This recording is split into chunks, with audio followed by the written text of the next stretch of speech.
తెలంగాణ వరంగల్ నుంచి రాయలసీమలోని కడప డిస్టిక్లో చిట్టివేలు మండలానికి వెళ్ళానండి మా అత్తగారింటికి. సో నేను నాకు పెళ్ళైనప్పటి నుంచి వింటున్నాను గులాబ్ కా చీలా అని. గులాబ్ అంటే ఆవిడ పేరండి. ఆవిడ చేసిన దోశ బాగుంటుంది అని చెప్పేసి అసలు నాకు 3 ఇయర్స్లో ఎప్పుడు అనుకుంటున్నాను కానీ ఎప్పుడు వెళ్ళలేదు. సో ఇలా పాప చెవులు కుట్టియడానికి చేసిన ఫంక్షన్లో ఫైనల్గా ఆవిడ దగ్గరికి వెళ్ళాను. స్పెషాలిటీ ఏంటంటే తను 10 రూపీస్కే ఇస్తుందండి. అది కూడా దోశ సైజు చాలా పెద్దది. ఇంతకుముందు ప్రీవియస్లో కూడా చక్రంపేట దోశ అని చెప్పాను. తను 20 రూపీస్కి ఇస్తే తిను 10 రూపీస్కి ఇస్తుంది. చూడండి దోశ సైజ్ ఎంత పెద్దగా ఉందో. అండ్ ఇంకోటి, ఇక్కడ మీకు ఎగ్ దోశ కావాలి అని అంటే ఎగ్ మీరు ఇంటి దగ్గర నుంచి తెచ్చుకోవచ్చు.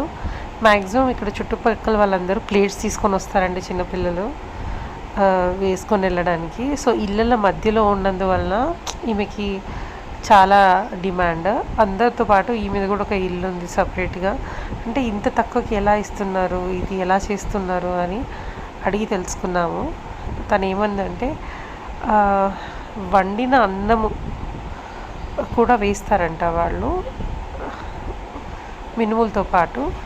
సో దానివల్ల సాఫ్ట్నెస్ అనేది వస్తుంది అన్నట్టు తను ఎక్స్ప్లెయిన్ చేస్తుంది.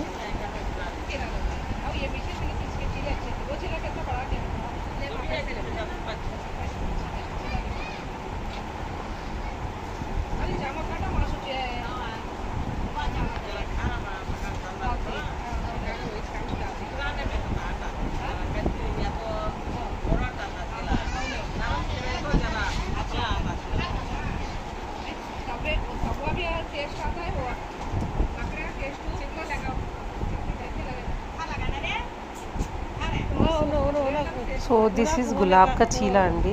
చీలా ఈజ్ నథింగ్ బట్ అట్టు ఉర్దూలో. సో ఇది ఇక్కడ ఫేమస్. 10 రూపీస్కి ఇంత పెద్ద దోశ వేస్తారండి.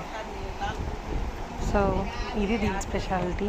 టేస్ట్ ఏదోలా ఉందనుకోకండి, తింటే 4-5 తినేస్తారు, అంత బాగుంది. Thank you for watching.